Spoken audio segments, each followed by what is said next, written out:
Hey YouTube, after being mighty impressed with the vintage bass that I've still got, I've not decided I'm definitely selling yet, but I'm probably going to.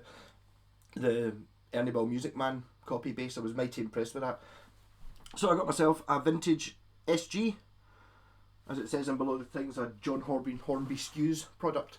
They're a sort of I assume they're still going. I think they still own Vintage, but it's a distribution company down in England or in Britain somewhere. The logo, I always remember the logo used to look like John Player Special, which at the time I didn't smoke, but used to see it on Formula One cars back in the I don't know, late 80s, early 90s, whenever that was anyway. But the logo used to look very much like the John Player Special ones. Um, so this is an obvious contender, and it was built pretty much to rival the Epiphone G400 because it's cheaper than a Gibson SG. That video will be coming up. I will go dig out my Epiphone G400, which I bought on my 19th birthday, and I can't sell because it's my first real guitar. So it'll be interesting. Be an interesting comparison. So as far as we're concerned here, this is a Gibson SG standard. The other ones this might be called the vintage vs6 or v6s, something like that. I'll look it up and put it in the title down here so it's the right number. It's not easy looking up vintage stuff because it's a brand. As soon as you type in vintage guitar, obviously you get any guitar that's over 20 or 30 years old is a vintage guitar. So you don't, vintage is a really hard one to search out for, but they get ridiculously good reviews all the time. I've heard people raving about there's one called an Icon, which everyone absolutely loves. It's like it's a Strat copy. So this was so I think this one's older than all the ones you see. This might actually be a vintage. It could be more than 20 years old. Wouldn't surprise me if it was. All the other ones I've seen have had the block inlays on the fretboard. This one doesn't. I had to replace 4 of the tuners. If you look at them there, the original tuners weren't Wilkinson. No, I think this guitar is before Wilkinson was a thing. So they might actually be Wilkinson hardware, but before Wilkinson had decided to make themselves a brand. So picking out faults in it. 4 of the tuners were original and 2 of them were different, and they had this sort of shape of tuning key, whereas the original ones had a sort of tulip, a sort of V-shaped tuning key, which annoyed me. So I put on ones that are very similar. I actually happen to have a set of 5. If you're being super picky, which I am, obviously, you will notice that they're not exactly the same. They look exactly the same from the front, and they're pretty much identical, apart from the fact that see the wee screw hole is on the edge of the tuner here. On these ones here, it's on the bottom, so there's like an extra wee screw hole. But they work all the same, and they seem to be very similar. These were the ones I put on were Korean Sun Lee ones. It's one of those things that I've been sitting there for I don't know how many years. I've had a set of 5 brand new tuners. What you do with a set of 5? And it's like, well, now I've got a set of 1 because I managed to use those 4. These 2, the 2 top ones had been replaced on this before I got the guitar. It's a set neck, and this, although, but you can see it's quite grainy and stuff here, like in the wood, and it looks like lots of strips put together. It's not. Oh, that is. No, it's not. I've had this problem with Epiphone before. You're sitting there trying to decide whether the stripes you can see is a line in the grain or is a separate piece of wood. But I'm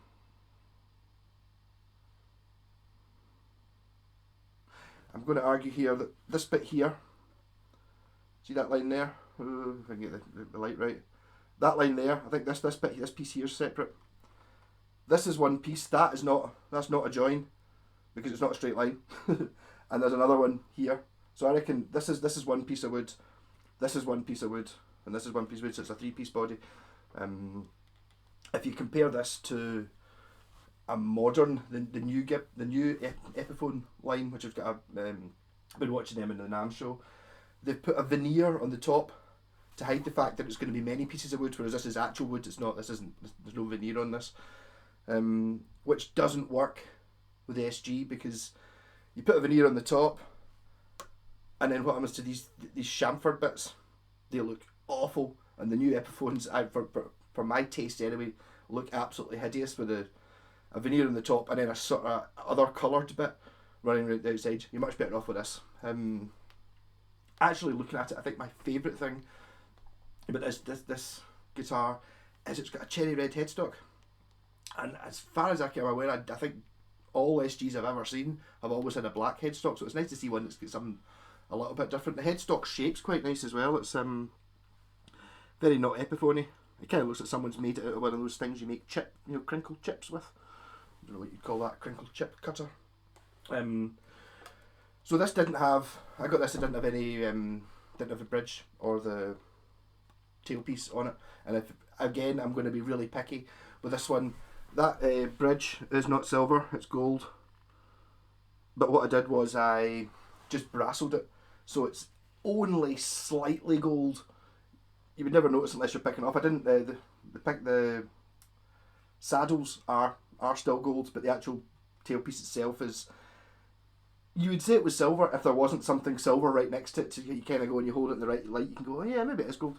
But I mean, do these things really matter? This was almost going to get a Bigsby on it, but the Bigsby was black, not a real Bigsby, just like a Chinese copy of it. And I decided I wasn't going to bother putting the Bigsby on. If somebody really wanted the Bigsby, you could fit it yourself. It's not, it's like 4 screws and that's really it. It's not like a difficult thing. I also opted for not changing the controls either. I was going to put like a push-pull in for phase or coil splits or something, but you're buying an SG, you want an SG, you don't want that. I had to replace this switch, it was broken, so it's brand new. Yeah, so I think that's kind of, actually I'm going to steal, I stole a new thing I'm going to do, which I've just stolen from, I don't know if you've ever seen Trogley's guitar show. He always measures the pickups. And I thought, I'm going to start doing that, because that's always interesting. People do occasionally ask me what the output of the pickups are on guitars, and then, if I've already sold it, I can't remember. So if I just stick a lead in here, and then put it onto the end of the thing, we can see that. Oh, it's quite a low reading in the best pickup. Right, well, this is how accurate this is, but that's coming in at 6.75k, which is low for a bridge pickup. Neck pickup is actually higher, 6.88. Interesting stuff. But there's an awful lot of voodoo kicking about pickups. You're thinking, oh, the higher the ohms rating. All the ohms rating tells you is how much wire there is on the pickup. It doesn't tell you how powerful it is, because you'll notice that also a lot of them, the best sounding pickups I've got, the ones that distort really easily and sound absolutely huge, are really low output, and it's something to do. There's more to it. I think these ones like these about you would consider low output, so vintage. What's a vintage guitar? But would be more similar to like your original Gibson pickups than someone who's wanting to play, really heavy rock, like Metallica or something like that. They would have like high output, which when you start to put it through slabs of high gain, which I don't really know what high gain is, but my pal was always talking about, he uses high gain, and it's like, I think for high gain you don't want these sort of pickups, but for basically AC/DC and Sabbath and all that, you want these. They sound fantastic. So not that I'm wanting to ruin my coming up to video on the Epiphone G400 versus the vintage. The pickups in this are definitely a hell of a lot better than the ones that were in my Epiphone. But my Epiphone was an old one, a 96 Samick one. They had bad pickups.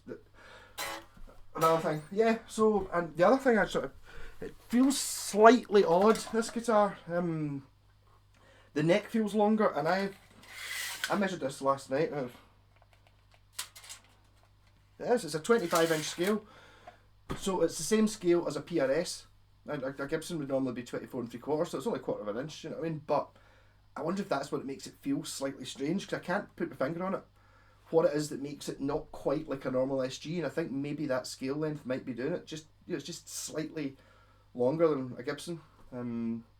It's also quite a heavy guitar, but that's maybe just because I'm used to SGs. It's heavy for an SG, but it's not heavy for a guitar, because obviously SGs are quite thin. guitars anyway, so it doesn't weigh as much as a Les Paul or something like that, but it weighs more than you would expect an SG to do. I wonder if that's something to do with, because it's like basically one piece of mahogany, there'll be extra bit, there'll be extra bit.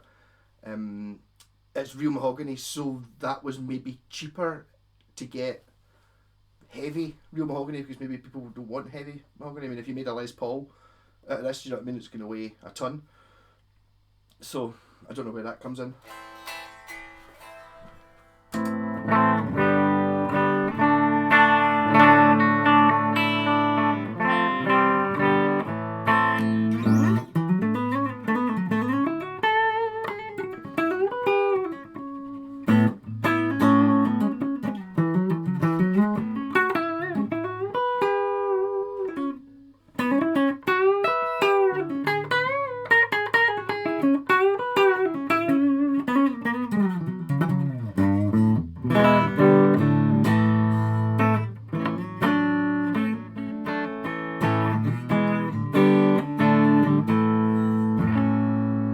So I'm just playing through my wee Laney VC15 using that cabinet, no pedals on just now. Now the rat pedals on.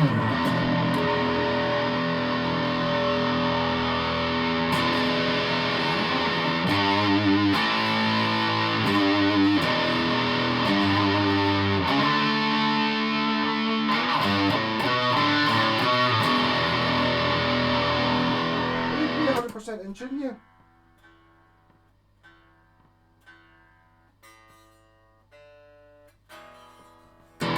Maybe. So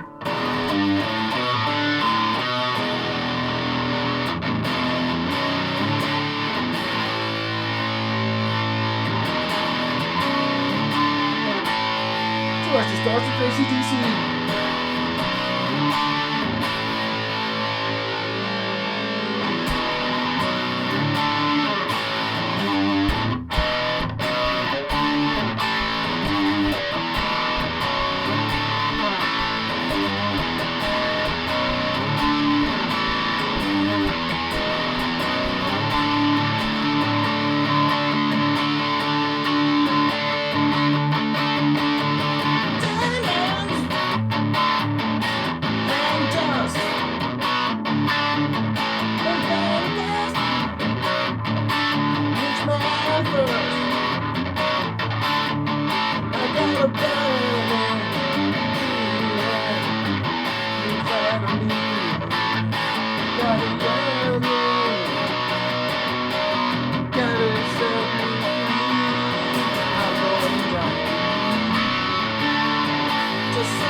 top frets on this SG. I can get halfway up the pick up in it. It's not really.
So it is an SG.